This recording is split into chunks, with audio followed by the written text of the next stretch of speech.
for the privilege that I have received from this assembly.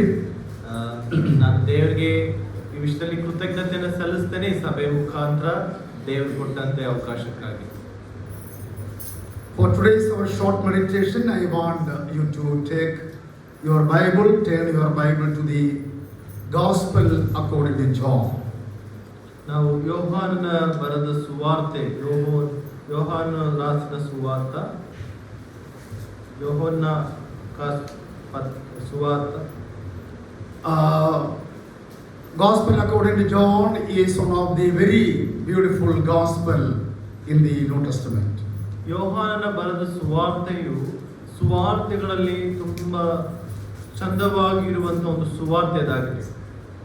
We know that we have 4 gospels in the Bible, in the New Testament. ನಮಗೆ ಗೊತ್ತು Bible ಅಲ್ಲಿ 4 ಸುವಾರ್ತೆಗಳನ್ನು ನಾವು ನೋಡ್ತೇವೆ.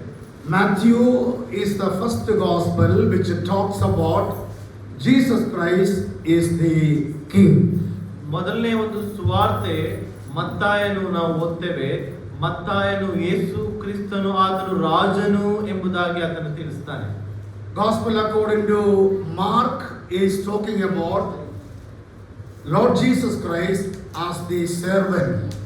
ನಾವು ಮಾರ್ಕನು ಬರೆದಂತ ಸುವಾರ್ತೆ, ಮಾರ್ಕನು ಯೇಸು ಕ್ರಿಸ್ತನನ್ನ ದಾಸನಾಗಿ ಅಲ್ಲಿ ತೋರಿಸುವುದನ್ನು ನಾವು ಅಲ್ಲಿ ನೋಡ್ತೇವೆ. When we come to the gospel according to Luke, Luke says that Jesus Christ is the perfect man.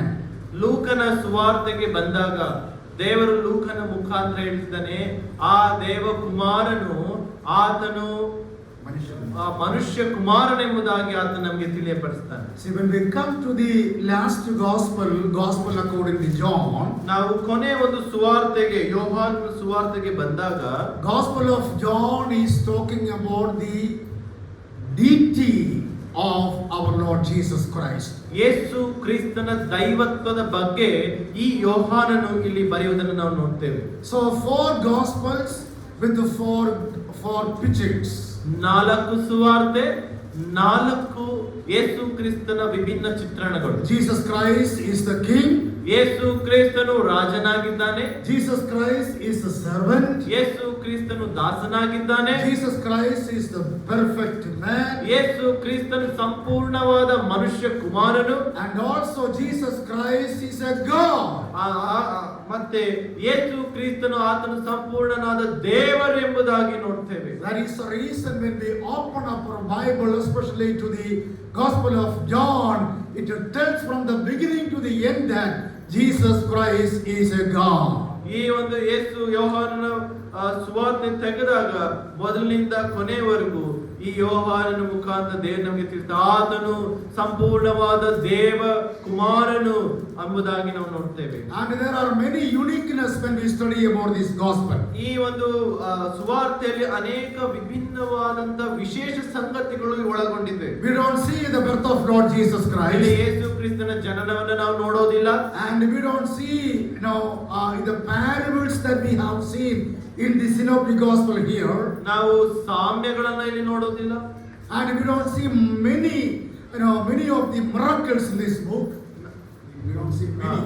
ನಾವು ತುಂಬಾ ಹೆಚ್ಚಾದಂತ ಅದ್ಭುತ ಕಾರ್ಯಗಳು ಯೇಸು ಕ್ರಿಸ್ತನ್ ಮಾಡೋದನ್ನ ಈ ಅಧ್ಯಾಯದಲ್ಲಿ, ಈ ಸುವಾರ್ತೆಯಲ್ಲಿ ನಾವು ನೋಡೋದಿಲ್ಲ. Of course, in this book there are 7 plus 1 8 miracles. ಇಲ್ಲಿ 8 ಒಂದು ಅದ್ಭುತ ಕಾರ್ಯಗಳನ್ನು ನಾವಿಲ್ಲಿ ನೋಡ್ತೇವೆ. And 7 miracles he did before his death. 7 ಅದ್ಭುತ ಕಾರ್ಯಗಳು ತಾನು ಮರಣ ಹೊಂದುವುದಕ್ಕಿಂತ ಆತನು ಮಾಡಿದ. And after the resurrection he did one more miracle. Altogether 8 miracles we see in this book. ಆತನು ಪುನರುತ್ಥಾನ ಹೊಂದಿದಾಗ ಆತನು ಇನ್ನೊಂದು ಅದ್ಭುತ ಕಾರ್ಯ ಮಾಡಿದ. 7 + 1 ಒಟ್ಟು 8 ಅದ್ಭುತ ಕಾರ್ಯಗಳನ್ನ ಮಾಡಿದ ಎಂಬುದಾಗಿ. And when you read this gospel, it is totally different from any other gospels. ನಾವು ಈ 4 ಸುವಾರ್ತೆಗಳಲ್ಲಿ ಆ 3 ಸುವಾರ್ತೆಗಳಿಗಿಂತ ಈ ಯೋಹಾನನ ಸುವಾರ್ತೆ ವಿಭಿನ್ನವಾಗಿದೆ. It is something like a teaching or something like a thesis, something like the way that lot of exhortation which we could see in this book. ಈ ಒಂದು ಸುವಾರ್ತೆಯಲ್ಲಿ ದೇವರ ಒಂದು ಉಪದೇಶ, ದೇವರು ನಮಗೆ ಅನೇಕ ಪ್ರೋತ್ಸಾಹವನ್ನ ಈ ಸುವಾರ್ತೆ ಮುಖಾಂತರ ನಮಗೆ ಕೊಡ್ತಾ So ಇದ್ದಾರೆ. this book we are going to consider today. ನಾವು ಈ ದಿನಕ್ಕಾಗಿ ಈ ಒಂದು ಸುವಾರ್ತೆಯನ್ನು ನಾವು ಆದುಕೊಂಡಿದ್ದೇವೆ. And please open your Bible to John chapter 5. ನಾವು ನಮ್ಮ ಬೈಬಲ್ ಅನ್ನ ಯೋಹಾನ ಬರೆದ ಸುವಾರ್ತೆ 5ನೇ ಅಧ್ಯಾಯ and verse number 35. 35ನೇ ವಚನ. योहान 5वां अध्याय 30 पर 5वां वचन. योहान राసిన సువార్త 5వ అధ్యాయం 35వ వచనం. ಯೋಹಾನ್ ಬರೆದ ಸುವಾರ್ತೆ 5ನೇ ಅಧ್ಯಾಯ 35ನೇ ವಚನವನ್ನು ಓದಿಕೊಳ್ಳೋಣ. You can read in Kannada. ಯೋಹಾನನು ಉರಿಯುವ ದೀಪದೋಪಾದಿಯಲ್ಲಿ ಪ್ರಕಾಶಿಸಿದನು. ಅವನು ಕೊಡುವ ಬೆಳಕಿನಲ್ಲಿ ಸ್ವಲ್ಪ ಕಾಲ ವಿನೋದಗೊಳ್ಳುವುದಕ್ಕೆ ಮನಸ್ಸು ಮಾಡಿದರು. Yes, when we read this verse, ನಾವು ಈ ವಾಕ್ಯ ವಚನಗಳನ್ನು ಓದಿಕೊಂಡಾಗ and there we read that he was a burning and shining light. ನಾವು ಇಲ್ಲಿ ನೋಡ್ತಾ ಇದ್ದೇವೆ, ಆತನು ಉರಿಯುವ ದೀಪದೋಪಾದಿಯಲ್ಲಿ ಪ್ರಕಾಶಿಸಿದನು ಎಂಬುದಾಗಿ.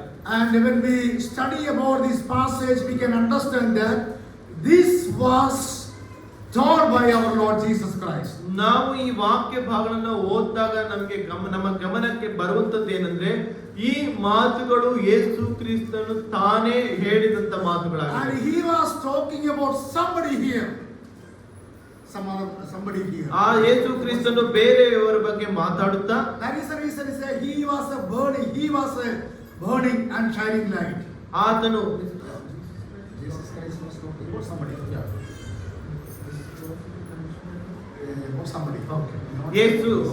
ಯೇಸು ಕ್ರಿಸ್ತನು ಇಲ್ಲಿ ಬೇರೆಯವರ ವಿಷಯವನ್ನ ಮಾತಾಡುತ್ತಾ ಇಲ್ಲಿ ಹೇಳ್ತಿದ್ದಾನೆ, ಈ ಉರಿಯುವ ದೀಪದೋಪಾದಿಯಲ್ಲಿ ಪ್ರಕಾಶಿಸಿದನು ಎಂಬುದಾಗಿ ಬರೀತಾ ಇದ್ದಾನೆ. Actually, this is a testimony of Lord Jesus Christ about somebody. ಇಲ್ಲಿ ಯೇಸು ಕ್ರಿಸ್ತನು ಹೇಳುವಂತ ಒಂದು ಸಾಕ್ಷಿ ಬೇರೆಯೊಬ್ಬರ ಬಗ್ಗೆ. And who is that somebody? ಯಾರು ಆ ಬೇರೊಬ್ಬ ವ್ಯಕ್ತಿ? And here Jesus Christ was telling that he was a burning and shining light. ಇಲ್ಲಿ ಯೇಸು ಕ್ರಿಸ್ತನು ಹೇಳ್ತಿದ್ದಾನೆ, ಆತನು ಉರಿಯುವ ದೀಪದೋಪಾದಿಯಲ್ಲಿ ಪ್ರಕಾಶಿಸುವಂತವನು ಎಂಬುದಾಗಿ. Who is that he? ಯಾರು ಆತನು? ಆ ದೀಪ, ಆ ಬೆಳಕು, ಆ ಪ್ರಕಾಶ. So when you read a little bit in front of that verses, we could understand that ನಾವು ಆ ಒಂದು ವಚನದಲ್ಲಿ ಎಲ್ಲ ಓದಿದ ವಿಷಯಗಳ ಮುಂಚೆ ನಾವು ಒಂದು ಮಾತನ್ನು ಓದ್ತೇವೆ. and we could understand that he was talking about John the Baptist.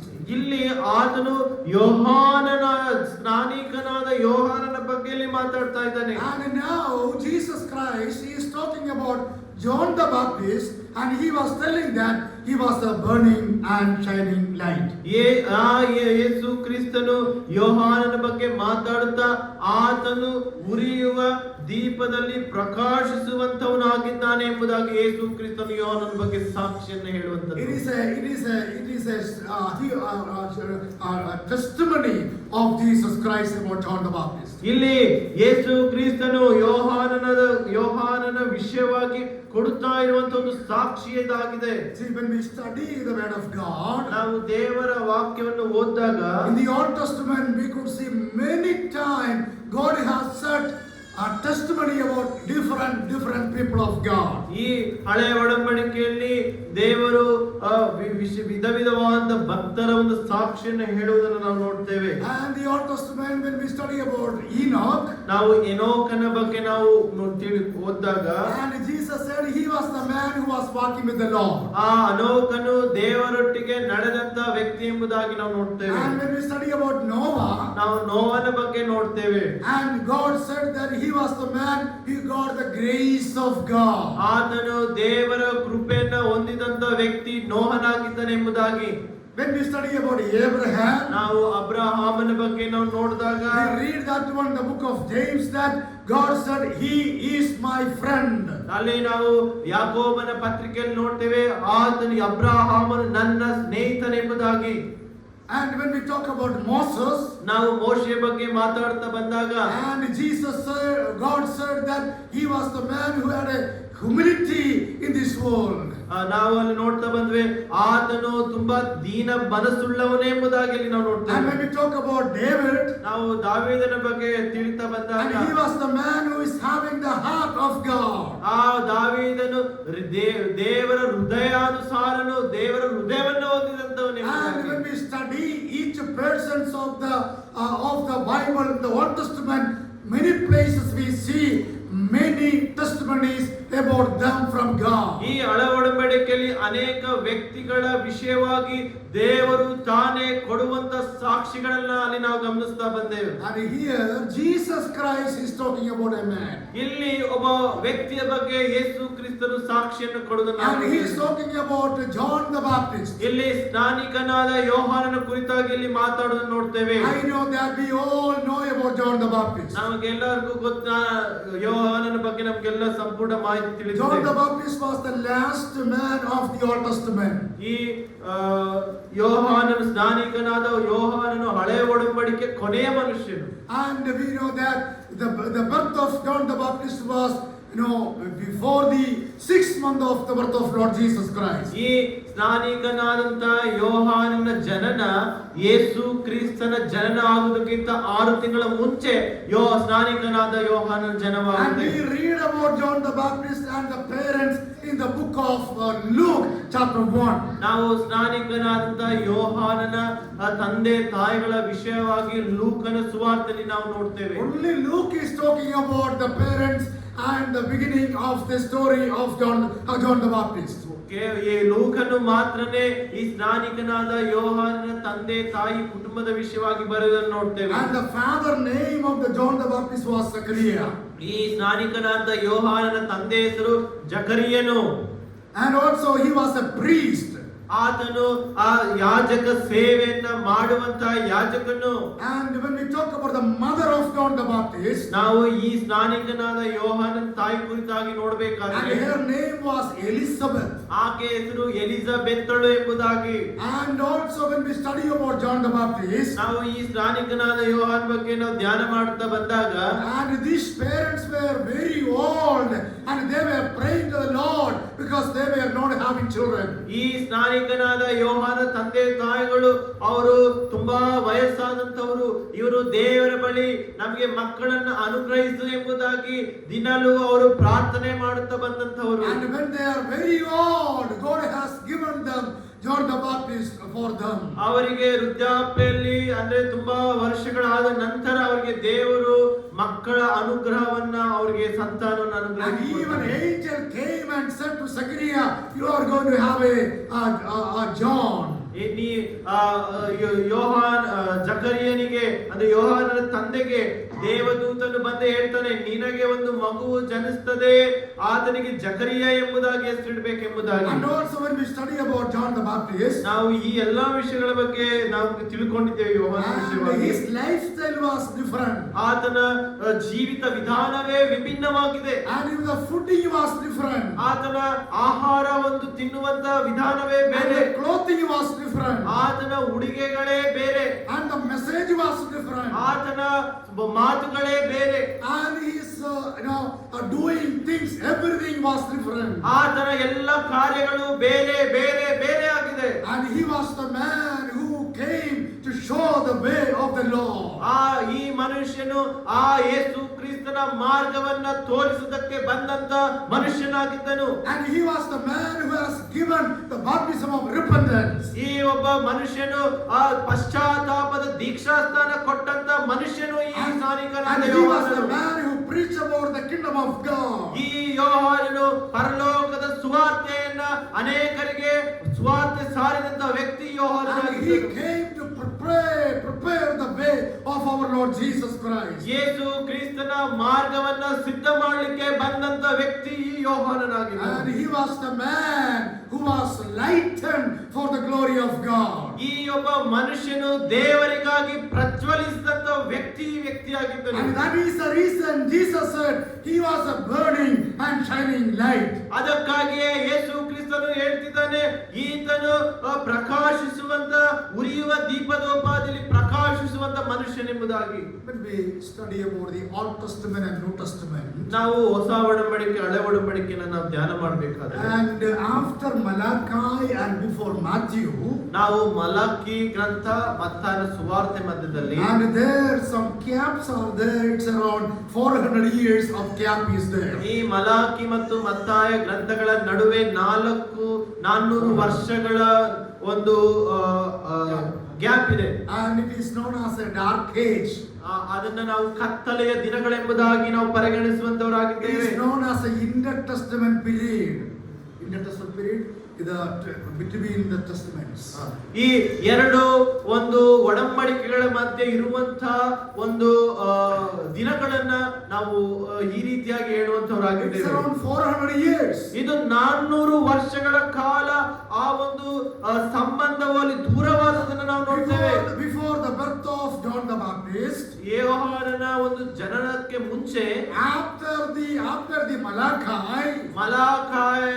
ಮಲಾಕಾಯನು ಆದ ಮೇಲೆ, and we could see in the people of Jew they had a lot of differences and lot of political corruption and many other things like. ಈ ಎರಡರ ಮಧ್ಯೆ ಯೋಹಾನನ ಜನನ, ಮಲಾಕಾಯನ ನಂತರ ಈ ಯಹೂದ್ಯರಲ್ಲಿ ಅನೇಕ ರಾಜಕೀಯವಾಗಿ ಗೊಂದಲಗಳು ನಡೆಯುವುದನ್ನು ನಾವು ನೋಡುವಂತವರಾಗಿದ್ದೇವೆ. And there was no revelation from God in this time. ಈ ಎರಡು ಅಂತರದ ನಡುವೆ ದೇವರ ಯಾವ ಒಂದು ಪ್ರಕಟಣೆ ಆಗ್ಲಿ ಮಾತಾಗ್ಲಿ ಇಲ್ಲವೇ ಇಲ್ಲ, ಮೌನವಾಗಿದ್ದಾನೆ ದೇವರು. After Malachi there was no prophet.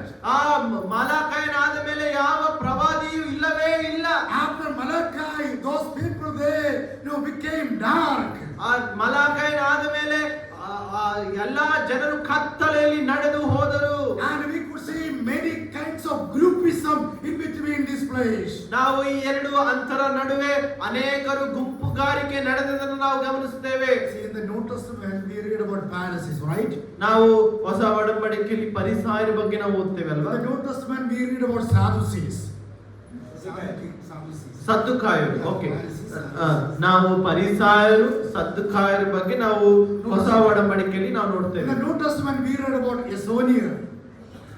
Very good, Esonia. Yeah, that is another group. Okay, ಇನ್ನೊಂದು ಪಂಗಡವನ್ನ ನಾವು ಅಲ್ಲಿ ನೋಡ್ತೇವೆ. Okay, Herodian. ಹೆರೋದಿಗಳು And Sanhedrin Sangam. Sanhedrin. Okay, ಸನ್ನದ್ Synagogues. ಅಲ್ಲಿ ಇರುವಂತ ಸಿನೆಗೋಗೆ. You see, all these things we don't read in the Old Testament. ನಾವು ಈ ಎಲ್ಲ ಗುಂಪುಗಳು ಹಳೆ ಒಡಂಬಡಿಕೆಯಲ್ಲಿ ಓದಿಲ್ಲ. Do we read there in the Old Testament? ಹಳೆ ಒಡಂಬಡಿಕೆಯಲ್ಲಿ ಫರಿಸಾಯರು ಸದ್ದುಕಾಯರು ಅನೇಕ ಪಂಗಡಗಳನ್ನು ನಾವು ಓದಿದ್ದೀವ. But when we open the New Testament, ನಾವು ಹೊಸ ಒಡಂಬಡಿಕೆ ನಾವು ತೆರೆದಾಗ we read about Pharisees, ನಾವು ಫರಿಸಾಯರು, Sadducees, ಸದ್ದುಕಾಯರು, and Herodians, ಅಲ್ಲಿ ಹೆರೋದ್ಯರು, and different groups we read in the ಅಲ್ಲಿ New ಅನೇಕ Testament. ಗುಂಪುಗಳನ್ನು ನಾವು ಓದ್ತಾ ಇದ್ದೇವೆ. From where they came? ಎಲ್ಲಿಂದ ಈ ಗುಂಪುಗಳು In the ಬಂದವು? Old Testament we don't see, ಹಳೆ ಒಡಂಬಡಿಕೆ ಇರಲಿಲ್ಲ, but we see in the New Testament. ನಾವು ಹೊಸ ಒಡಂಬಡಿಕೆ ನೋಡ್ತಾ ಇದ್ದೀವಿ. See, this 400 years of gap, ಈ 400 ವರ್ಷಗಳ ಅಂತರದಲ್ಲಿ this kind of small group came to be in the life of the Jewish people. ಈ ಚಿಕ್ಕ ಚಿಕ್ಕ ಗುಂಪುಗಳು ಯಹೂದ್ಯರಲ್ಲಿ ಅದು ಹುಟ್ಟುತ್ತಾ ಬಂತು. And there was a group called Pharisees. ಅಲ್ಲಿ ಒಂದು ಫರಿಸಾಯರು ಎಂಬ ಗುಂಪಿದೆ. And they are so spiritual in the sense. ಅವರು ತುಂಬಾ ಆತ್ಮೀಯರು. And they don't talk to other people. ಅವರು ಬೇರೆ ಅನ್ಯರನ್ನ ಮಾತಾಡೋದೇ ಇಲ್ಲ. And the teaching of the Pharisees was totally different. ಈ ಫರಿಸಾಯರ ಒಂದು ಸಿದ್ಧಾಂತವೇ ಸಂಪೂರ್ಣವಾಗಿ ಬೇರೆ. And Sadducees' teaching was different. ಸದ್ದುಕಾಯರ ಒಂದು ಬೋಧನೆ ಬೇರೆ. And such a way many groups were, we came, how it came to be. ಹೀಗೆ ಅನೇಕ ಗುಂಪುಗಳು ಈ ಅಂತರದಲ್ಲಿ ಅದು ಹುಟ್ಟುಕೊಂಡು. In a sense, I will say that it was a dark age.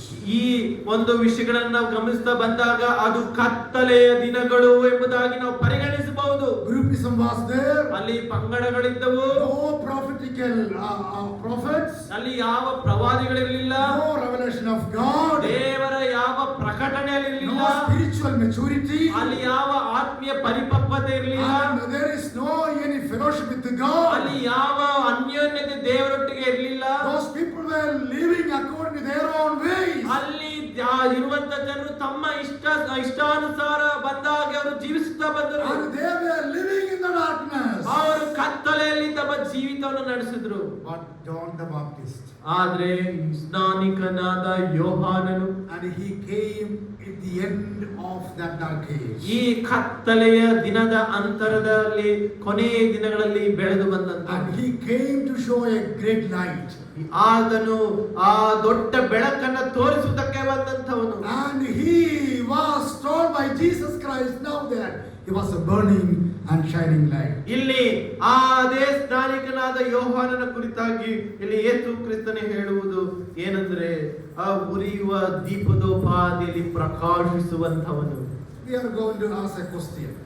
ನಾನು ನಿಮಗೆ ಒಂದು ಪ್ರಶ್ನೆಯನ್ನು ಕೇಳುವಂತವನು. Why Jesus said about John the Baptist he was a burning and shining light? ಯಾಕೆ ಯೇಸು ಕ್ರಿಸ್ತನು ಉರಿಯುವ ದೀಪದೋಪಾದಲ್ಲಿ ಪ್ರಕಾಶಿಸುವಂತ ಯೋಹಾನ ಎಂಬುದಾಗಿ ಯೋಹಾನನ ಬಗ್ಗೆ ಹೇಳಿದರು? So we will be considering maybe 3 or 4 points regarding that. ನಾವು ಈ ವಿಷಯವಾಗಿ 3-4 ವಿಷಯಗಳನ್ನು ನಾವು ಧ್ಯಾನ And ಮಾಡೋಣ. before we go into it, ನಾವು ಇದಕ್ಕೆ ಹೋಗೋದಕ್ಕಿಂತ ಮುಂಚೆ let me ask you one thing. ನಿಮಗೆ ಒಂದು Let me ವಿಷಯ tell you one thing. ನಿಮಗೆ ಒಂದು ವಿಷಯವನ್ನು ನಾನು ಹೇಳೋದಕ್ಕೆ Even ಬಯಸ್ತೇನೆ. God wants you and I to be his people. ದೇವರು ನಾವು ಸಹ ಆತನ ಮಕ್ಕಳಾಗಿರ್ಬೇಕೆಂಬುದಾಗಿ What our ಬಯಸುತ್ತಾರೆ. God is going to talk about you and I. ನಿನ್ನ ಬಗ್ಗೆ ದೇವರು ಏನು What ಮಾತಾಡುವಂತವನಾಗಿದ್ದಾನೆ? testimony our God is going to tell you and I. ನಿನ್ನ ಬಗ್ಗೆ ದೇವರು ಏನು ಸಾಕ್ಷಿಯನ್ನು See, our ಕೊಡುವಂತವನಾಗಿದ್ದಾನೆ? God is there ನಮ್ಮ ದೇವರು and ಇರುವಂತವನಾಗಿದ್ದಾನೆ. he is going to testify you and I. ನಿನ್ನನ್ನ ಆತನು ಪರೀಕ್ಷಿಸಿ ನಮ್ಮ ಸಾಕ್ಷಿಗಳನ್ನ ಹೇಳುವಂತವನಾಗಿದ್ದಾನೆ. What kind of testimony our God is going to talk about ಎಂತ you. ಸಾಕ್ಷಿ ನಿನ್ನ ಬಗ್ಗೆ ನಮ್ಮ ದೇವರು ಹೇಳುವಂತವನಾಗಿದ್ದಾನೆ. Here Jesus said John the Baptist was a burning and shining light. ಇಲ್ಲಿ ಯೇಸು ಕ್ರಿಸ್ತನು ಹೇಳುವಂತದ್ದು ಯೋಹಾನನು ಉರಿಯುವ ದೀಪದೋಪಾದಿಯಲ್ಲಿ ಪ್ರಕಾಶಿಸುವಂತವನು ಎಂಬುದಾಗಿ. Why Jesus said? ಯಾಕೆ ಯೇಸು ಸ್ವಾಮಿ ಹೇಳಿದರು? Please come to John chapter 1. ನೀವು ಯೋಹಾನ್ ಬರೆಸುವಾರ್ತೆ 1ನೇ ಅಧ್ಯಾಯಕ್ಕೆ ನಾವು ಬರೋಣ. And verse number 19. ಪಹಲ ಅಧ್ಯಾಯ Chapter 1 verses 19. 19ನೇ ವಚನ 19. 1:9. 1ನೇ ಅಧ್ಯಾಯ 19ನೇ ವಚನ ಪಹಲ ವಚನ. And there, please read verse number 19. ಪಹಲ ಅಧ್ಯಾಯ Chapter 1 verse number 19. 1ನೇ ಅಧ್ಯಾಯ 19ನೇ ವಚನ. ಯೋಹಾನನು ಕೊಟ್ಟ ಸಾಕ್ಷಿ ಏನೆಂದರೆ, ಯಹೂದ್ಯರು ಯೆರೂಸಲೇಮಿನಿಂದ ಯಾಜಕರನ್ನು ಲೇವಿಯರನ್ನು ಅವನ ಬಳಿಗೆ ಕಳುಹಿಸಿ, ನೀನು ಯಾರೆಂದು ಕೇಳಿದ್ದಕ್ಕೆ ಅವನು ಮರೆಮಾಚದೆ ನಾನು ಕ್ರಿಸ್ತನಲ್ಲವೆಂದು ಎಲ್ಲರ ಮುಂದೆ ಹೇಳಿದನು. Okay, no need to read the whole passage. ನಾವೆಲ್ಲವನ್ನು ಓದೋದು ಬೇಕಾಗಿಲ್ಲ. And when you have time, you can read from 19 to 23. ನಮಗೆ ಸಮಯವಿದ್ದಾಗ 19ರಿಂದ 23ನೇ ವಚನವರೆಗೂ ನಾವು ಓದಬೇಕು. And there we read that some people they came from Jerusalem. ಕೆಲವು ಜನರು ಯೆರೂಸಲೇಮಿಂದ ಬಂದರು. And we read that Jewish people they sent priests and Levites from Jerusalem to ask him something. ಯೆರೂಸಲೇಮಿನಿಂದ ಯಾಜಕರನ್ನ ಲೇವಿಯರನ್ನ ಯೋಹಾನನ ಬಗ್ಗೆ ಕಳಿಸಿದ್ರು, ನೀನು ಯಾರೆಂಬುದಾಗಿ ಅವನ ವಿಷಯವಾಗಿ ತಿಳ್ಕೊಂಡ್ಬನ್ರಿ And ಎಂಬುದಾಗಿ. what was the question they were asking? ಅವರು ಕೇಳ್ತಾರೆ, ಏನು ಪ್ರಶ್ನೆ ಕೇಳ್ತಾರೆ And they ಯೋಹಾನನಿಗೆ? came to ask this question to John the Baptist. Who are you? ಅವರು ಯೋಹಾನನಿಗೆ ಕೇಳೋದಕ್ಕೆ ಬಂದು, ನೀನು ಯಾರು? And who you are? And I want to know that one. ನೀನು ಯಾರೆಂಬುದಾಗಿ ನಮಗೆ ಗೊತ್ತಾಗಬೇಕು. And that question was asked by these people. ಈ ಲೇವಿಯರು ಈ ಒಂದು ಯಾಜಕರ ಮುಖಾಂತರ ಈ ಪ್ರಶ್ನೆಯು ಕೇಳಲ್ಪಟ್ಟು You know why they asked the question like this? ಯಾಕೆ ಈ ರೀತಿಯಾಗಿ ಅವರು ಪ್ರಶ್ನೆ ಕೇಳಿದ್ರು? And he was giving baptism. ಆತನು ಅನೇಕರಿಗೆ ದೀಕ್ಷಾ ಸ್ನಾನವನ್ನು ಕೊಡ್ತಾ And he ಇದ್ದ. was preaching the word of God. ಆತನು ದೇವರ ಸುವಾರ್ತೆಯನ್ನು ಸಾರ್ತಾ ಇದ್ದ. And his lifestyle was different. ಆತನ ಜೀವಿತ ವಿಧಾನವೇ ವಿಭಿನ್ನವಾಗಿತ್ತು. So in Jerusalem, Jewish people they want to know about him. ಈ ಜೆರುಸಲೇಮಿನಂತ ಯಹೂದ್ಯರು ಈತನ ಬಗ್ಗೆ ತಿಳ್ಕೊಳ್ಬೇಕಾಗಿತ್ತು. They came and asked the question, who are you? ಅವರು ಬಂದು ಯೋಹಾನನಿಗೆ ಕೇಳಿದ್ರು, ನೀನು ಯಾರು?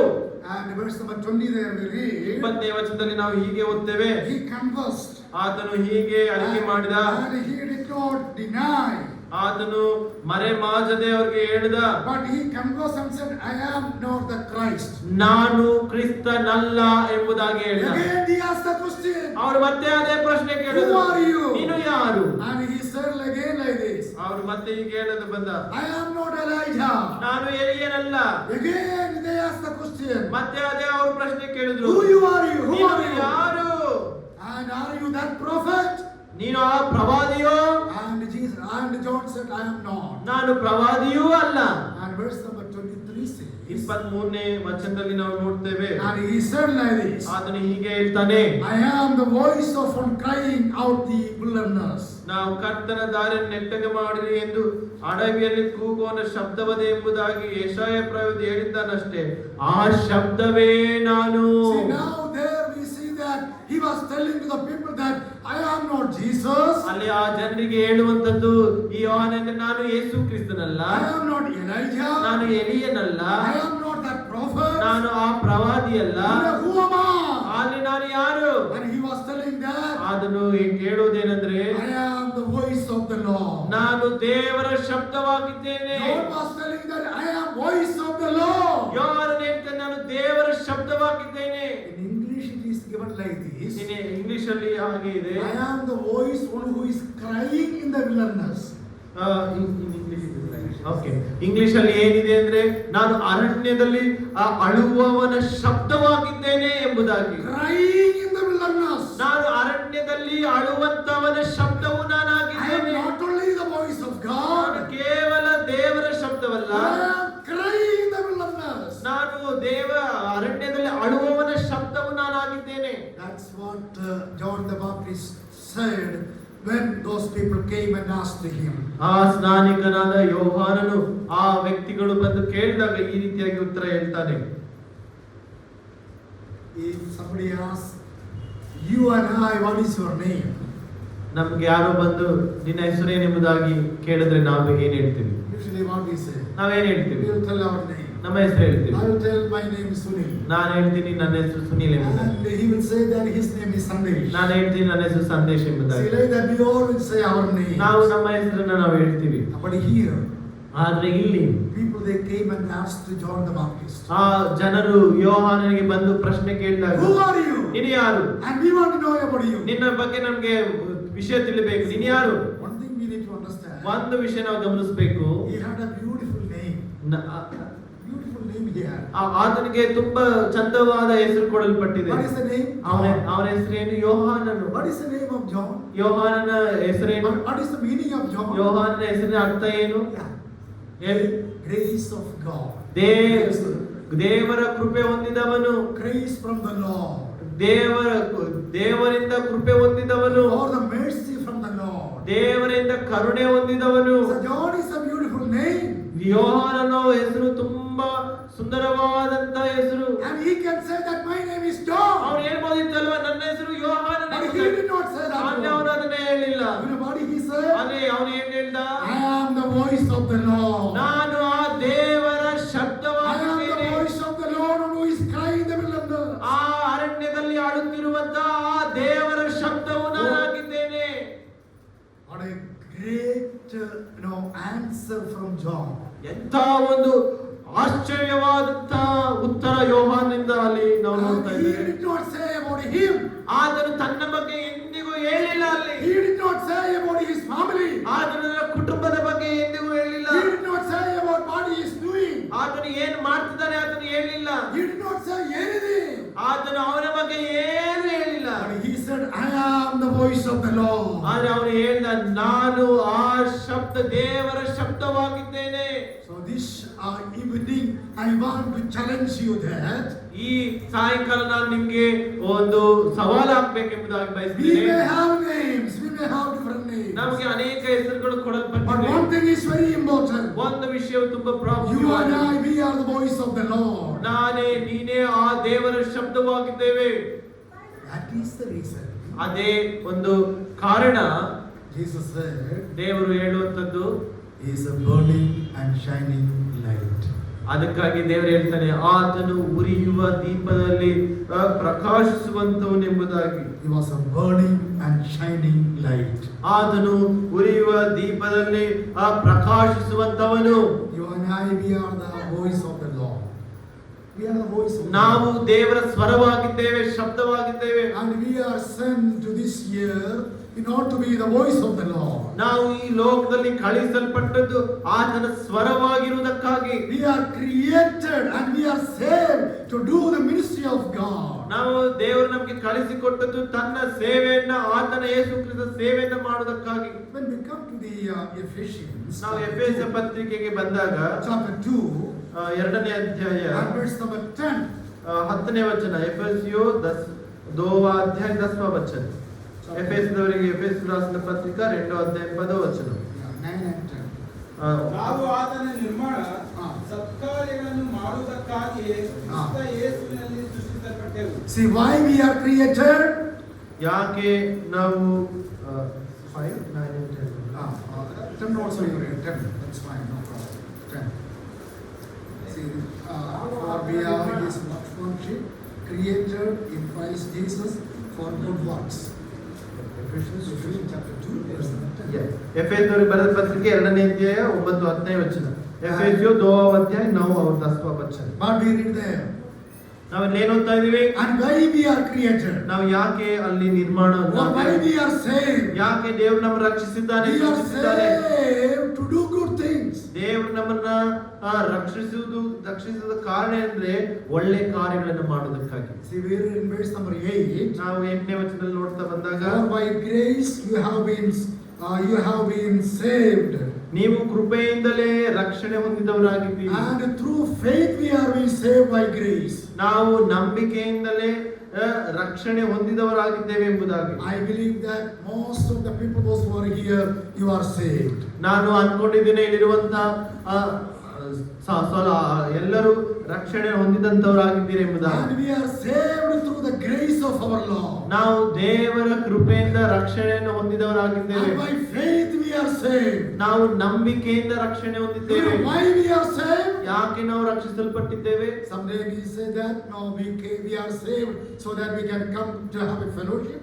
ನಾವು ಯಾಕೆ ರಕ್ಷಿಸಲ್ಪಟ್ಟಿದ್ದೇವೆ ಅಂದ್ರೆ ಈ ಅನ್ಯೋನ್ಯತೆಯಲ್ಲಿ ಬರುವುದಕ್ಕಾಗಿ ನಾವು ರಕ್ಷಿಸಲ್ಪಟ್ಟಿದ್ದೇವೆ. That is right answer. ಅದು ಒಂದು ಉತ್ತರನೇ. Someday you may say that we are going to have a heaven. ನಾವು ಹೇಳ್ಬೋದು ನಮಗೆ ಪರಲೋಕ ಇದೆ, ಅದಕ್ಕಾಗಿ ನಾವು That is ರಕ್ಷಿಸಲ್ಪಟ್ಟಿದ್ದೇವೆ. also right. ಅದು ಕರೆಕ್ಟೇ. And someday you may say that ಇನ್ನೊಂದ್ಸತಿ ನೀವು ಈಗ ಹೇಳ್ಬೋದು, I want to be a believer of the Lord. That is the reason I am saved. ನಾನು ದೇವರ ಒಂದು ವಿಶ್ವಾಸಿಯಾಗಿರ್ಬೇಕು, ಆದ್ದರಿಂದ ನಾನು ರಕ್ಷಿಸಲ್ಪಟ್ಟಿದ್ದೇನೆ. But this Bible verse is very clear. ಆದ್ರೆ ಈ ವಾಕ್ಯವು ನಮಗೆ ಸ್ಪಷ್ಟವಾಗಿ ನೇರವಾಗಿ ನಮಗೆ ತಿಳಿಸುವಂತದ್ದು. Why we are saved? ಯಾಕೆ ನಾವು Why ರಕ್ಷಿಸಲ್ಪಟ್ಟಿದ್ದೇವೆ? we are created? ಯಾಕೆ ನಾವು Why we ನಿರ್ಮಿಸಲ್ಪಟ್ಟಿದ್ದೇವೆ? are here? ನಾವು ಯಾಕೆ ಇಲ್ಲಿದ್ದೇವೆ? We are here to do the good things for the Lord. ನಾವು ಇಲ್ಲಿ ಇರುವುದಕ್ಕೆ ಉದ್ದೇಶ ಏನಂದ್ರೆ ದೇವರಿಗಾಗಿ ಒಳ್ಳೆ ಕಾರ್ಯಗಳನ್ನು ಮಾಡುವುದಕ್ಕಾಗಿ ದೇವರು ಇವತ್ತು ನಮ್ಮನ್ನ ಈ ಲೋಕದಲ್ಲಿ ಇಟ್ಟಿದ್ದಾನೆ. John, he said that I am the voice of the Lord. ಯೋಹಾನನು ಹೇಳಿದ, ನಾನು ದೇವರ ಶಬ್ದವಾಗಿದ್ದೇನೆ. And that was his responsibility. ಆತನ ಒಂದು ಜವಾಬ್ದಾರಿ ಅದಾಗಿತ್ತು. And that should be the responsibility of you and I. ಅದೇ ಜವಾಬ್ದಾರಿಯು ನನ್ನದು ನಿನ್ನದು ಆಗಿರ್ಬೇಕು. We are the voice. ನಾವೇ ಆ ಶಬ್ದವು, ಆ ಸ್ವರವು ಆಗಿದ್ದೇವೆ. And we have to show the voice to the people. ನಾವು ಆ ಸ್ವರವನ್ನ ಈ ಲೋಕದ ಜನರಿಗೆ ನಾವು ತಿಳಿಸಬೇಕು. That sound has to speak to the people. ಈ ಶಬ್ದವು ಆ ಜನರಿಗೆ ಅದು ತಲುಪಬೇಕು. Think about many people in our place, in our village, they are not knowing about Lord Jesus Christ. ನಾವು ಒಂದು ಸಾತಿ ಯೋಚನೆ ಮಾಡಿ ನಮ್ಮ ಊರಲ್ಲಿ, ನಮ್ಮ ಇರುವಂತಹ ಮನೆಗಳಲ್ಲಿ, ಮನೆ ಸುತ್ತಮುತ್ತಲು ಆ ಸ್ವರವನ್ನ ಕೇಳಿದವರು ಎಷ್ಟು ಜನ ಇದ್ದಾರೆ? Many of them, they do not know about Jesus Christ. ಅನೇಕರಿಗೆ ಆ ಯೇಸು ಕ್ರಿಸ್ತನ ಬಗ್ಗೆ ಅವರಿಗೆ ಗೊತ್ತೇ ಇಲ್ಲ. They are still living in sin. ಅವರು ಇನ್ನ ಪಾಪದಲ್ಲಿಯೇ ಜೀವಿಸ್ತಾ And ಇದ್ದಾರೆ. many of the people, they don't have peace in their life. ಅನೇಕರಿಗೆ ತಮ್ಮ ಜೀವಿತದಲ್ಲಿ ಸಮಾಧಾನವೇ ಇಲ್ಲ. And they are living according to the ways of the Satan. ಅವರು ಈ ಸಾತಾನನ ಮಾರ್ಗದಲ್ಲಿ ತಮ್ಮ ಇಷ್ಟ ಬಂದ ಹಾಗೆ ಅವರು ಜೀವಿಸ್ತಾ ಇದ್ದಾರೆ. It is my responsibility. ಇದು ನನ್ನ ಜವಾಬ್ದಾರಿ. It is your responsibility. ಇದು ನಿನ್ನ ಜವಾಬ್ದಾರಿ. And we have to be the voice of the Lord. ನಾವೇ ಆ ಶಬ್ದವಾಗಿ, ಸ್ವರವಾಗಿ ಲೋಕಕ್ಕೆ ನಾವು ತಲುಪಬೇಕಾಗಿದೆ. Here John is telling that I am the voice of the Lord. ಇಲ್ಲಿ ಯೋಹಾನನು ಹೇಳ್ತಾ ಇದ್ದಾನೆ ಅವರಿಗೆ, ನಾನು ಆ That ಶಬ್ದವಾಗಿದ್ದೇನೆ. is the reason Jesus said he was a burning and shining light. ಅದಕ್ಕಾಗಿ ಯೋಹಾನ್ ಬರೆದ ಸುವಾರ್ತೆ 5ನೇ ಅಧ್ಯಾಯದಲ್ಲಿ ಯೇಸು ಕ್ರಿಸ್ತನು ಹೇಳ್ತಾ ಇರುವಂತ ಸಾಕ್ಷಿ ಏನಂದ್ರೆ, ಆತನು ಉರಿಯುವ ದೀಪದೋಪಾದಿಯಲ್ಲಿ ಪ್ರಕಾಶಿಸಿದಂತವನು ಎಂಬುದಾಗಿ. The second point. ಎರಡನೇ ವಿಷಯ, Why Jesus said he was a burning and shining light. ಯಾಕೆ ಯೇಸು ಕ್ರಿಸ್ತನು ಆತನು ಉರಿಯುವ ದೀಪದ ಪ್ರಕಾಶ ಎಂಬುದಾಗಿ ಹೇಳಿದನು? Chapter 1 and verse number 29. ಒಂದನೇ ಅಧ್ಯಾಯ ಯೋಹಾನ ಬರೆದ ಸುವಾರ್ತೆ 29ನೇ ವಚನ. ಯೋಹಾನ ರಾసిన ಸುವಾರ್ತೆ ಮೊದಲ ಅಧ್ಯಾಯ 29వ ವಚనం. ಯೋಹಾನ ಸುವಿಶೇಷ ಪಹला अध्याय 20 पर 9 वचन. 29. ಮರುದಿನ ಯೋಹಾನನು ತನ್ನ ಕಡೆಗೆ ಬರುವ ಯೇಸುವನ್ನು ನೋಡಿ, Yes. ಅಗೋ, ಯಜ್ಞಕ್ಕೆ ದೇವರು ನೇಮಿಸಿದ ಕುರಿ, ಲೋಕದ ಪಾಪವನ್ನು ನಿವಾರಣೆ ಮಾಡುವವನು. See, next day, John saw Jesus was coming to him. ಮರುದಿನ ಯೇಸು ಕ್ರಿಸ್ತನ ಬರುವುದನ್ನು ಯೋಹಾನನ ಕಂಡನೆಂಬುದಾಗಿ ನಾವು And ನೋಡ್ತೇವೆ. John said like this, ಯೋಹಾನನು ಹೀಗೆ ಹೇಳ್ತಾನೆ, Behold the Lamb of God which takes away the sins of this world. ಹಾಗೆ ತನ್ನ ಕಡೆಗೆ ಬರುವ ಯೇಸುವನ್ನು ನೋಡಿ, ಅಗೋ, ಯಜ್ಞಕ್ಕೆ ದೇವರು ನೇಮಿಸಿದ ಕುರಿಮನೆ ಎಂಬುದಾಗಿ. You know the second point there? ನಾವು ಎರಡನೇ ಅಂಶವನ್ನ ಇಲ್ಲಿ ಗಮನಿಸುವುದಾದ್ರೆ, And he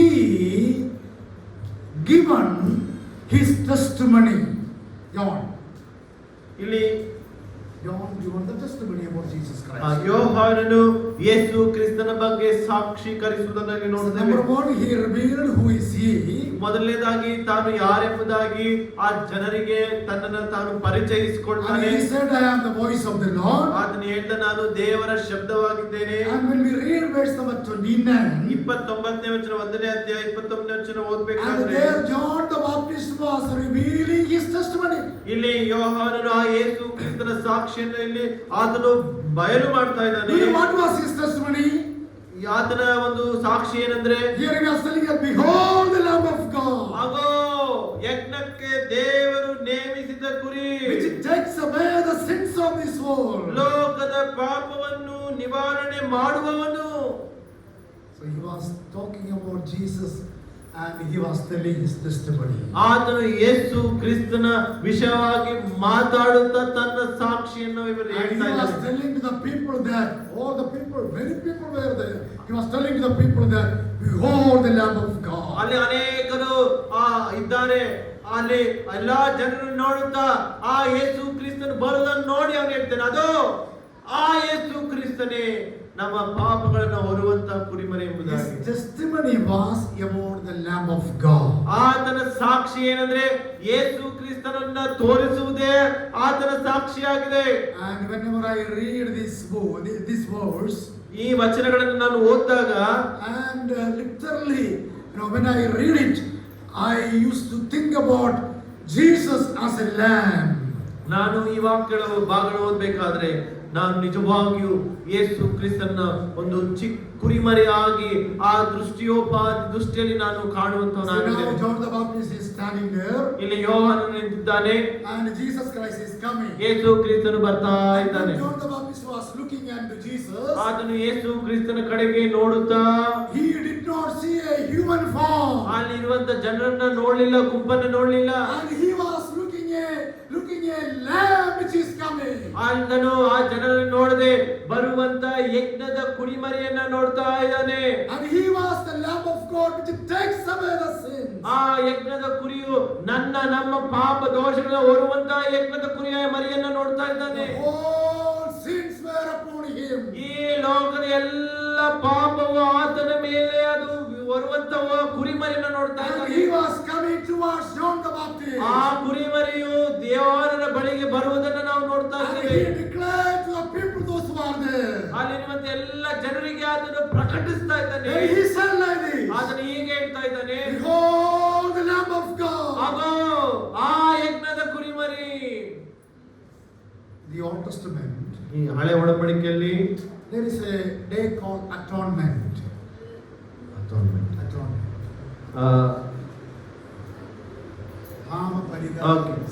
ಪಾಪ ಪರಿಹಾರ ದಿವಸ ಎಂಬುದಾಗಿ ನೋಡ್ತೇವೆ. And usually that time Jewish people, especially priests, they used to take two cod or lamb for the sacrifice. ಈ ಒಂದು ಪರಿಶುದ್ಧ ದಿನ Leviticus chapter 16 there we read about that. ನಾವು ಯಾಜಕ ಕಾಂಡ 16ನೇ ಅಧ್ಯಾಯದಲ್ಲಿ ವಿಷಯಗಳನ್ನು ಓದ್ತೇವೆ. And they used to take two lambs. ಅಲ್ಲಿ ಎರಡು ಕುರಿಮರಿಯನ್ನು ಅವರು ತೆಗೆದುಕೊಳ್ತಾರೆ. And the high priest will bring two lambs together. ಮಹಾಯಾಜಕನು ಎರಡು ಕುರಿಮರಿಯನ್ನು ತೆಗೆದುಕೊಂಡು ಬರ್ತಾನೆ. And then the high priest will put a cheat. The cheat means Yeah. they will write the Yeah. name. ಅಲ್ಲಿ ಯಾಜಕನು ಎರಡು ಚೀಟಿಗಳನ್ನ ಬರೆದು ಹಾಕ್ತಾನೆ. And in one side they will write it is for God. ಒಂದು ಚೀಟಿಯಲ್ಲಿ ಬರುತ್ತಾನೆ ಅದು ದೇವರಿಗಾಗಿ. And second one it is for the associate. Associate. That is for sending out. Okay, Associate. got it. That is the name. Yes. ಒಂದು ದೇವರಿಗೆ, ಇನ್ನೊಂದು ಸುಮ್ಮನೆ ಹಾಗೆ ಕಳಿಸಿಕೊಡುವಂತದ್ದು. So, ಅದಕ್ಕೆ ಒಂದು ಹೆಸರು ಇದೆ, ಮತ್ತೋಗಿಲ್ಲ. Yeah, associate. So when this name came, one for God. ಒಂದು ದೇವರಿಗೆ, Yeah, one for God. ಒಂದು ದೇವರಿಗೆ, And they will take the lamb and they will sacrifice. ಅದು ಒಂದು ದೇವರಿಗೆ, ಇನ್ನೊಂದು ಅಜಜೇಲನಿಗೆ ಎಂಬುದಾಗಿ. Yeah. So one they will take and sacrifice. ಒಂದು ದೇವರಿಗಾಗಿ ಅವರು ಯಜ್ಞವನ್ನ ಅರ್ಪಿಸ್ತಾರೆ. And the other one they will keep outside. ಇನ್ನೊಂದನ್ನ ಅವರು ಹೊರಗಡೆ ಇಡ್ತಾರೆ. So two lambs are there. ಎರಡು ಯಜ್ಞದ ಕುರಿಗಳಿದೆ. And one lamb were killed. ಒಂದು ಯಜ್ಞದ ಕುರಿಮರಿ ಅದು ಕೊಯ್ಯಲ್ಪಡುತ್ತದೆ. And the second one they will keep there. ಎರಡನೇದು ಹಾಗೆ ಇರುವಂತದ್ದಾಗಿದೆ. Then all the priests and high priests they all will come there. ಎಲ್ಲ ಯಾಜಕರು, ಮಹಾಯಾಜಕರು ಎಲ್ಲ ಅಲ್ಲಿ ಬರ್ತಾರೆ. And they all will come in front of this lamb. ಎಲ್ಲರೂ ಆ ಕುರಿಮರಿಯ ಮುಂದೆ ಬಂದು ನಿಲ್ತಾರೆ. And the main high priest will come.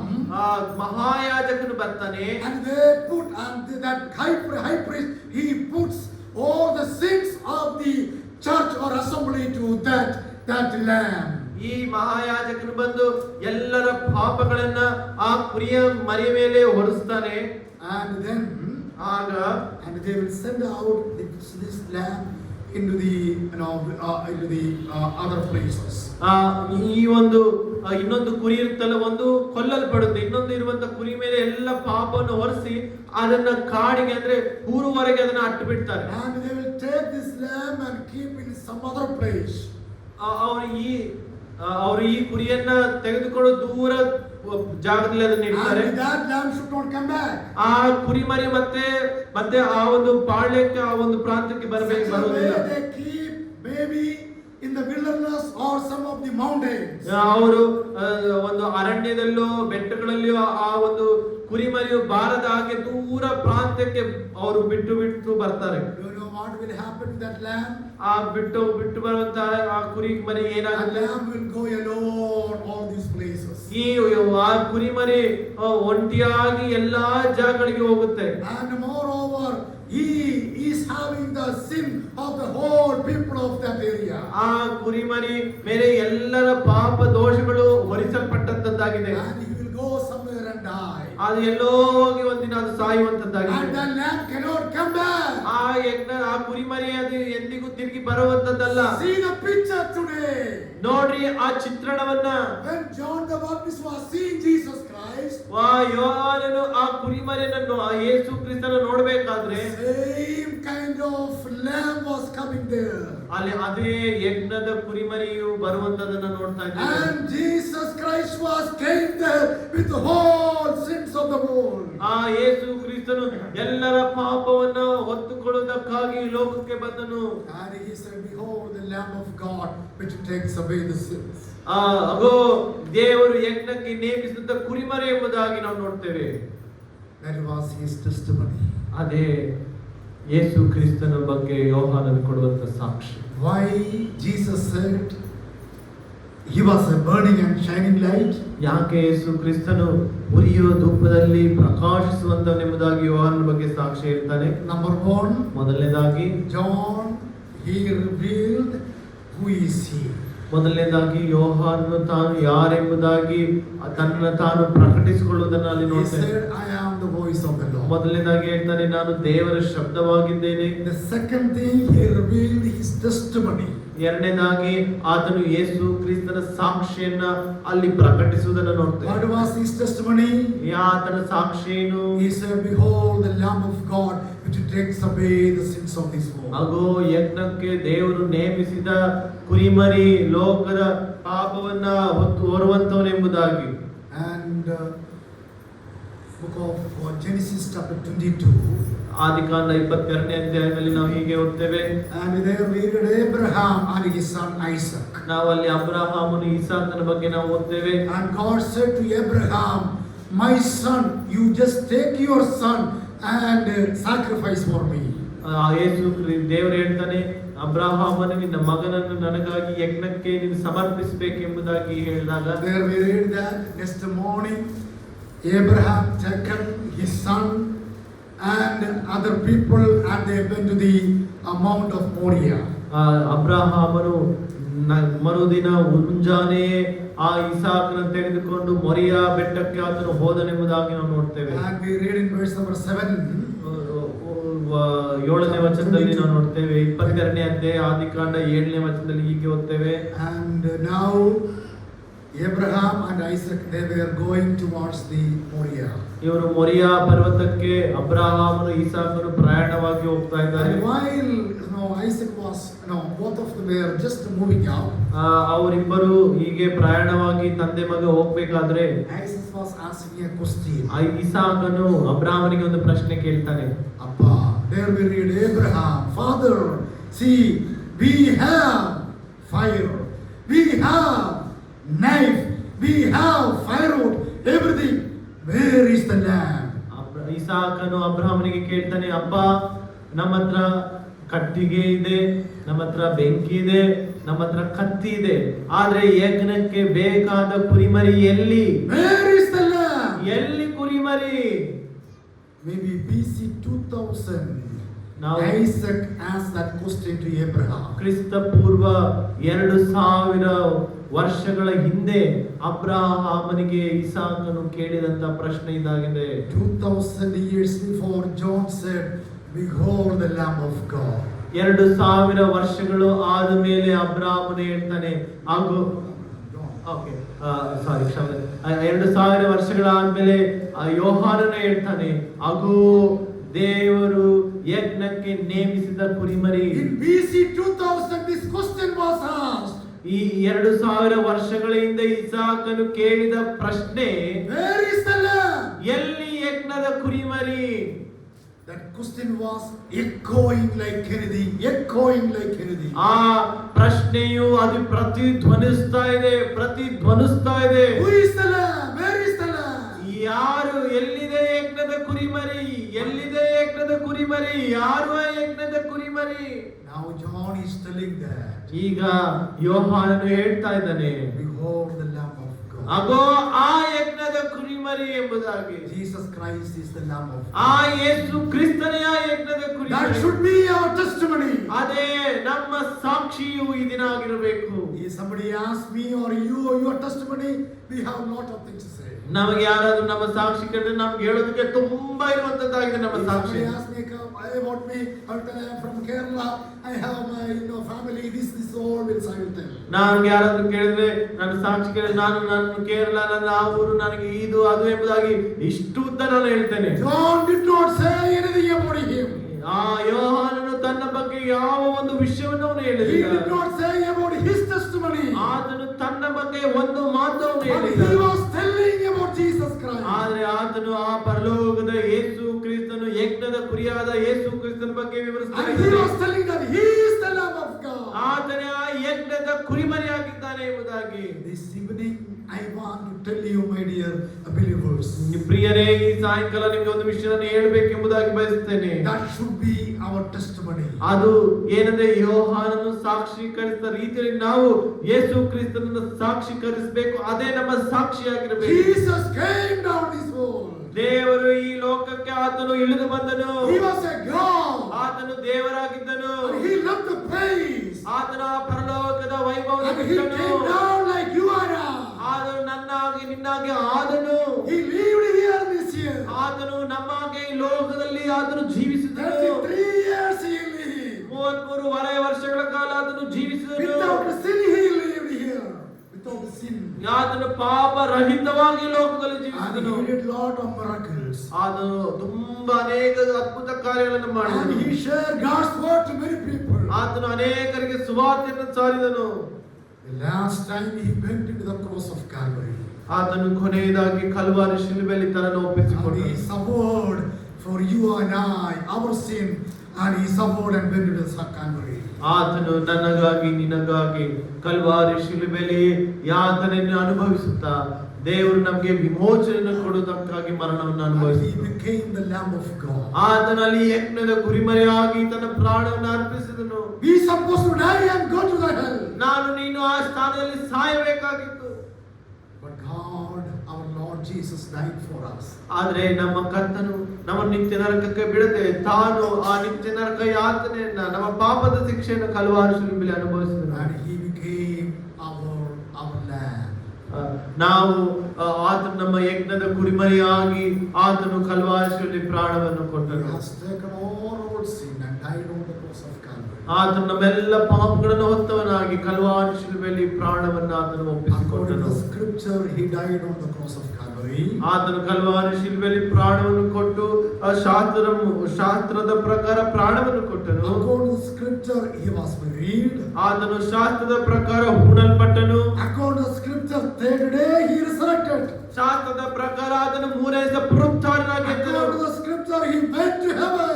ಆ ಶಾಸ್ತ್ರದ ಪ್ರಕಾರ ಆತನು ಪರಲೋಕಕ್ಕೆ ಆರೋಹಣನಾದನು. According to the scripture, now he is sitting at the right hand of the Father. ಶಾಸ್ತ್ರದ ಪ್ರಕಾರ ಆತನು ಇವತ್ತು ತಂದೆಯ ಬಲಭಾಗದಲ್ಲಿ ಕೂತುಕೊಂಡು ವಿಜ್ಞಾಪನೆ And according to ಮಾಡುತ್ತಾನೆ. the scripture, he is mediating for you and I. ಶಾಸ್ತ್ರದ ಪ್ರಕಾರ ಆತನು ನಮಗಾಗಿ ನಿಮಗಾಗಿ ಆತನು ತಂದೆ ಬಲಭಾಗದಲ್ಲಿ ಕೂತ್ಕೊಂಡು According ವಿಜ್ಞಾಪನೆ to the ಮಾಡ್ತಾನೆ. scripture, he is going to come soon. ಆತನು ಶಾಸ್ತ್ರದ ಪ್ರಕಾರ ತಿರುಗಿ Are ಬರುವಂತವನಾಗಿದ್ದಾನೆ. you ready? ನೀನು ಸಿದ್ಧನೋ? John said he was the Lamb of God. ಯೋಹಾನನು ಹೇಳಿದ ಆತನು ಯಜ್ಞದ ಕುರಿಮರಿ. One more thing, then I will stop it. ನಾನು ಒಂದು ವಿಷಯ ಹೇಳಿ ಮುಗಿಸ್ತೇನೆ. Our question, don't forget. ನಮ್ಮ ಪ್ರಶ್ನೆ ನಾವು ಎಂದಿಗೂ ಮರಿಬಾರದು. Why Jesus said John the Baptist is burning and shining light? ನಮ್ಮ ಪ್ರಶ್ನೆ ಅಂದ್ರೆ ಯಾಕೆ ಯೋಹಾನನು ಯೇಸು ಕ್ರಿಸ್ತನು ಯೋಹಾನನ ವಿಷಯವಾಗಿ ನೀನು ಉರಿಯುವ ದೀಪದ ಪ್ರಕಾಶವಾಗಿದ್ದೀಯ. Number one, ಮೊದಲನೇದಾಗಿ he revealed himself. ಆತನು ಯೇಸು ಕ್ರಿಸ್ತನ ಶಬ್ದವಾಗಿದ್ದೇನೆ ಎಂಬುದಾಗಿ ಪ್ರಕಟಿಸಿಕೊಂಡನು. Number two, ಎರಡನೇದಾಗಿ he revealed his testimony. ಆತನು ಯೇಸು ಕ್ರಿಸ್ತನ ಒಂದು ಸಾಕ್ಷಿಯನ್ನ ಅಲ್ಲಿ ಸಾಕ್ಷೀಕರಿಸಿದನು. And number three, ಮೂರನೇದಾಗಿ he revealed the message. ಮೂರನೇದಾಗಿ ಒಂದು ಸಂದೇಶವನ್ನು ಅಲ್ಲಿ ಆತನು When we ಪ್ರಕಟಿಸಿದನು. talk about the message of John the Baptist, ನಾವು ಯೋಹಾನನ ಕುರಿತಾದಂತ ಒಂದು his message, ಸಂದೇಶದ ಕುರಿತಾಗಿ ನಾವು and ನೋಡಬೇಕಾದ್ರೆ his message was totally different. ಆತನ ಸಂದೇಶವೇ ವಿಭಿನ್ನವಾಗಿದೆ. And his message was on repentance. ಆತನ ಒಂದು ಸಂದೇಶ ಏನಾಗಿದೆ ಅಂದ್ರೆ ಅದು ಮಾನಸಾಂತರದ ಒಂದು ಸಂದೇಶ.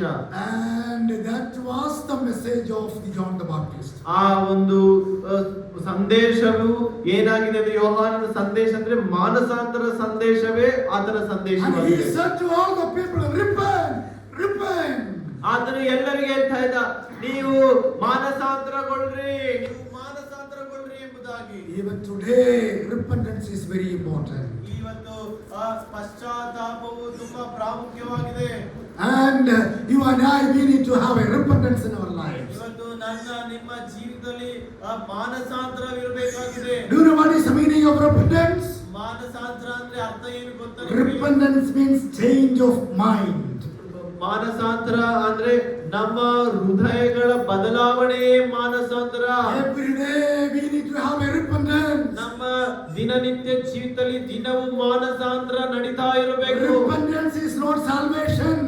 ಮಾನಸಾಂತರವು ಅದು ರಕ್ಷಣೆ ಅಲ್ಲ. And before the salvation, we need to have a repentance in our life. ನಾವು ರಕ್ಷಣೆ ಹೊಂದೋದಕ್ಕೆ ಮುಂಚೆ ನಮ್ಮ ಜೀವಿತದಲ್ಲಿ ಮಾನಸಾಂತರ ಹೊಂದಿರಬೇಕು. After the salvation, every day we need to have a repentance. ನಾವು ಆ ರಕ್ಷಣೆ ಹೊಂದಾಗ ದಿನವೂ ನಮ್ಮ ಜೀವಿತದಲ್ಲಿ ಮಾನಸಾಂತರಗೊಳ್ತಾನೆ ಇರಬೇಕು. So his message was message of repentance. ಈ ಯೋಹಾನನ ಒಂದು ಸಂದೇಶ ಅಂದ್ರೆ ಮಾನಸಾಂತರದ ಸಂದೇಶ. And his message was message of judgment. ಈತನ ಸಂದೇಶ ಏನಂದ್ರೆ ನ್ಯಾಯ ತೀರ್ಪಿನ ಸಂದೇಶ. And he went and said about judgment.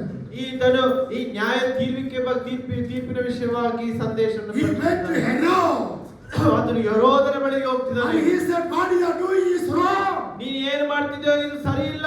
And if you are doing sin, ನೀನು ಪಾಪ ಮಾಡಿದ್ರೆ God is going to judge you. ದೇವರು ನಿನ್ನ ಮೇಲೆ ತನ್ನ ದೈವ ಕೋಪವನ್ನು And he ತೋರಿಸ್ತಾನೆ. said to Pharisees, ಆತನ ಪರಿಸರಿಗೆ ಹೀಗೆ ಹೇಳ್ದ, what you are doing is wrong. ನೀವೇನ್ ಮಾಡ್ತಿದ್ರೆ ಇದು ತಪ್ಪು.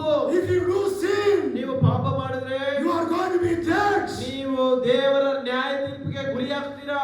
His message was the message of judgment. ಆತನ ಸಂದೇಶವು ನ್ಯಾಯ ತೀರ್ಪಿನ ಸಂದೇಶವಾಗಿದೆ. And his message was the message of work, act. ಈತನ ಸಂದೇಶವು ಕಾರ್ಯ ಮಾಡುವಂತ ಸಂದೇಶ, ಕೆಲಸ ಮಾಡುವಂತ ಸಂದೇಶವಾಗಿದೆ. It was just, he just preached and did everything according to that. ಆತನು ಸಂದೇಶವನ್ನು ಸಾರ್ದ, ಆ ರೀತಿಯಾಗಿ ನಡೆದ. And his message was the message of the coming of Christ. ಆತನ ಸಂದೇಶ ಏನಂದ್ರೆ ಯೇಸು ಕ್ರಿಸ್ತನ ಬರೋಣದ ಸಂದೇಶ. And his message was the message of mystery, ಮರ್ಮ. ಈ ಒಂದು ಆತನ ಸಂದೇಶ ಮರ್ಮ ಯಾವುದು ಮರ್ಮವಾಗಿದೆಯೋ ಅದರ ಸಂದೇಶ. And he said, ಆತನು ಹೇಳ್ತಾ ಬಂದ, I am giving you water baptism. ನಾನು ನಿಮ್ಗೆ ನೀರಿನ ಮುಖಾಂತರ ದೀಕ್ಷಾಸ್ನಾನ ಕೊಡ್ತೇನೆ. Somebody is coming behind me. ಒಬ್ಬನು ನನ್ನ ಹಿಂದೆ ಬರ್ತಾನೆ. Jesus is coming behind me. ಯೇಸು ಕ್ರಿಸ್ತನ ಹಿಂದೆ ಬರ್ತಾ ಇದ್ದಾನೆ. He will give you ಆತನು ನಿಮಗೆ baptism of the spirit and fire. ಆತನು ನಿಮಗೆ ಪರಿಶುದ್ಧಾತ್ಮದ ಮತ್ತು ಬೆಂಕಿಯ ಒಂದು ದೀಕ್ಷಾಸ್ನಾನ ನಿಮಗೆ ಕೊಡ್ತಾನೆ. Baptism of spirit and baptism of fire. ಆತ್ಮನ ದೀಕ್ಷಾಸ್ನಾನ ಕೊಡ್ತಾನೆ ಮತ್ತು ಬೆಂಕಿಯ ದೀಕ್ಷಾಸ್ನಾನ ಕೊಡ್ತಾನೆ. So that is a mystery. ಅದು ಏನು ಆ ಒಂದು ಮರ್ಮ? You know what is the mystery on it? ಏನು ಅದರಲ್ಲಿರುವಂತ ಮರ್ಮ?